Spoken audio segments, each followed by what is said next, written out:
Gonna go ahead and get started, and we are reading the Eastern Woodlands Indians. So we're gonna start here on Sweet Land of Plenty.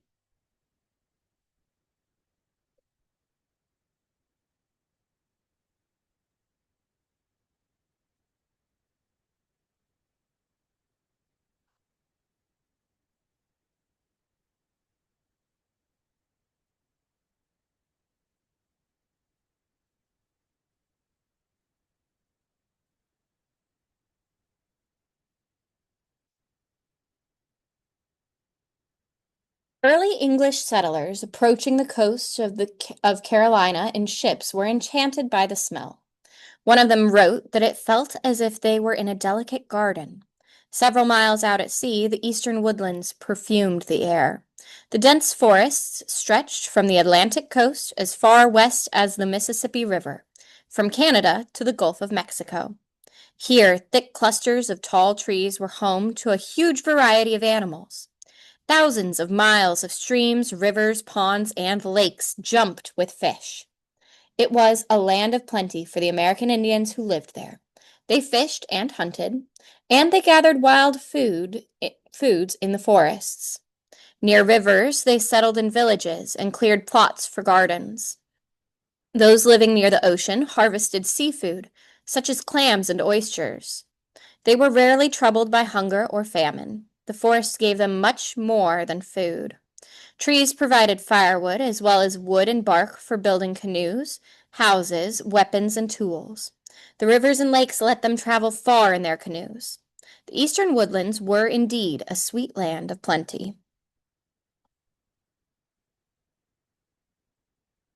Men used wood from trees to make bows and arrows. With these, they hunted deer and smaller game in the forests. Women were mainly farmers, but they also went into the woods to gather nuts, berries, and other wild foods.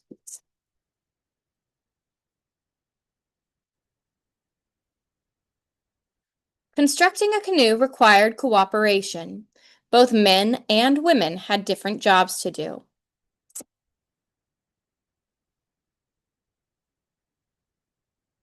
In a clearing, men lay out the shape of a canoe. They place two long pieces of cedar on the ground and bind them at both ends. These are called the gunwales. The middle of the canoe is forced apart by cedar boards of different lengths. Stakes pounded into the ground outline the shape of the canoe. Step 2. The men pull up the stakes and lay them next to the holes they made. They lift the frame and place sheets of bark underneath. Bark from birch trees is preferred, but they use whatever is available. They put the frame back in place and put stones on the crossboards to keep them flat. Step 3. Men shape the bark to create the sides of the canoe. They add more long strips of wood. They pound the stakes back into their holes. They put smaller stakes inside the frame and tie them to the outside stakes to keep the bark in place. Step 4. Men remove the stones and raise the gunwales off the ground. Women fasten the bark around the gunwales. They use stone tools called awls to punch holes in the bark. They fasten the bark around the gunwales with thread made from the long, thin roots of black spruce. Step 5. All the stakes are removed. The canoe is turned over. Women repair the bark where needed. They tie the ends of the bark together with roots. The canoe is turned over again. Women seal the seams of the canoe with heated sticky gum from spruce trees. This makes it watertight. Step 6. Men lay white cedar boards lengthwise to form the inside of the canoe. Shorter pieces of bent wet cedar are fitted in crosswise under the gunwales and sewed to the gunwales.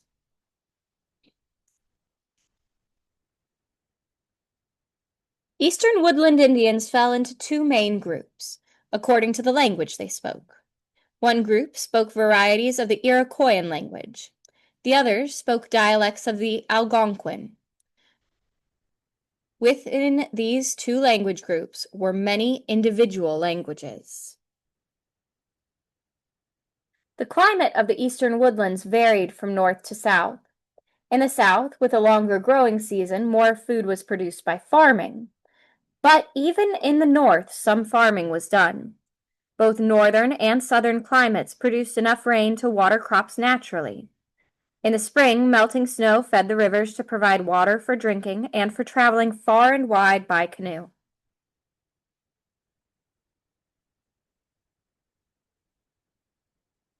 Living off the land. Have you heard the expression, it takes a village to raise a child? People of the eastern woodlands were well aware that it took a village for survival. In their villages, everyone was provided for and everyone had a job to do. Men cleared the land of trees so that it could be planted with crops. Men also hunted deer and other game in the woods and fished in the rivers. Women and children planted and tended the gardens and plots of land near the village. They also went into the forest to gather nuts, berries, and other wild foods. Dividing chores meant that more work could get done. It increased chances of survival. Men and women worked together on some big jobs, such as harvesting, maple sugaring, and building canoes. Children did not go to school. They learned by doing alongside of adults. In some tribes, because men were often away on long hunting trips, women played a large role in governing the village.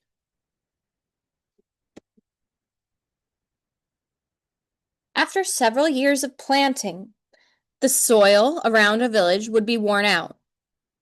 Firewood from the nearby forest would become scarce or hard to find.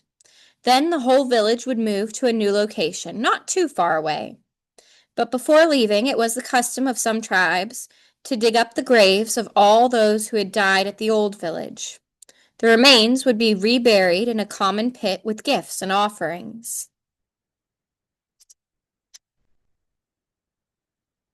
The people of the eastern woodlands followed a yearly cycle. Spring, summer, and fall were busy seasons spent gathering different kinds of food. Winter was the time to stay close to the village and prepare for work in the year to come. Men made tools and utensils, while women sewed and made snowshoes and pots. Winter was also a time for telling stories and playing games. The eastern woodlands covered a vast area. Different regions offered different kinds of wild food. In what is now the state of Minnesota, wild rice grows in abundance in the shallow waters of small lakes and slow-flowing streams. The Chippewa, Ojibwa, and Potawatomi harvested wild rice from their canoes. Their descendants still do this. One person paddles, while another bends the wild rice stalks over the canoe and knocks the stem with 2 sticks. The grains fall into the canoe. Much of the clothing was made from deerskin. Men hunted the animals and removed their skins. Women prepared the skins by soaking them in water, scraping them, and rubbed them with a polished wood until they were soft. They cut the skins with a flint knife and sewed garments with needles made from bone. Having different people do different parts of a job gets that job done more quickly and efficiently. This is called division of labor. The Huron were an Iroquois people who lived along the St. Lawrence River. The oldest able-bodied female in a Huron clan chose 2 leaders from her male relatives. One was the political chief, and the other was the war captain. Each person was born into a clan.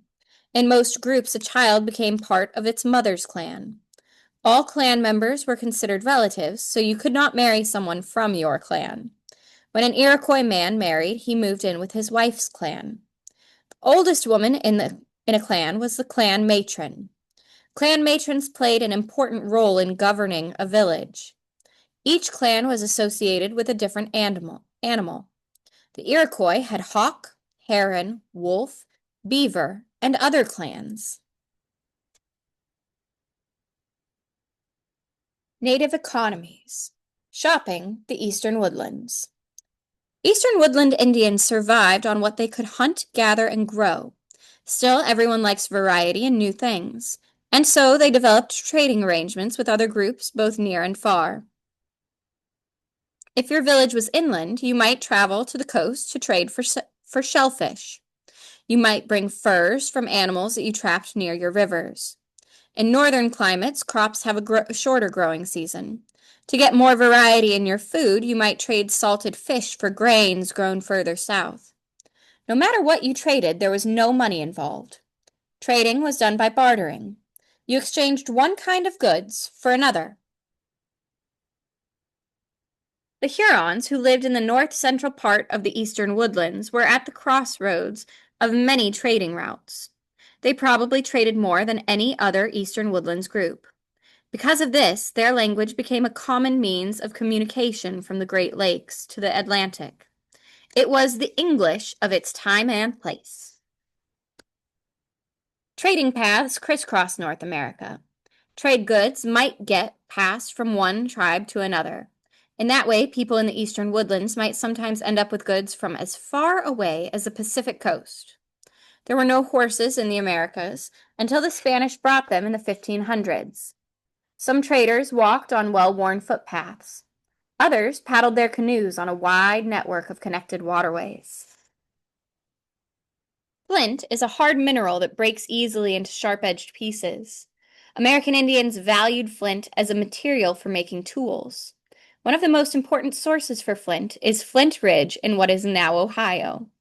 Native Americans living there chipped the flint from the ridge. Then the flint spread throughout the continent in trade. Trading was important for creating peace between tribes. Those who traded with one another tended to have good relations. Those that didn't trade were more likely to go to war. Before a trading session, there was often feasting, and the exchange of gifts. This set a tone of harmony for the meeting. Traders usually did not bargain because they wanted to be on friendly terms with their trading partners. Necessities such as food and animal skins were important trade items. Luxury items such as beads and copper nuggets were also valued as trade goods. Beads, called wampum, were carved from shells. They were strung together or woven into belts. Wampum might be given as a gift or exchanged as a token of agreement. It was also used in ceremonies. A string of wampum might be picked up to begin a ceremony and put down to mark the end. Some trade items were the work of skilled artisans.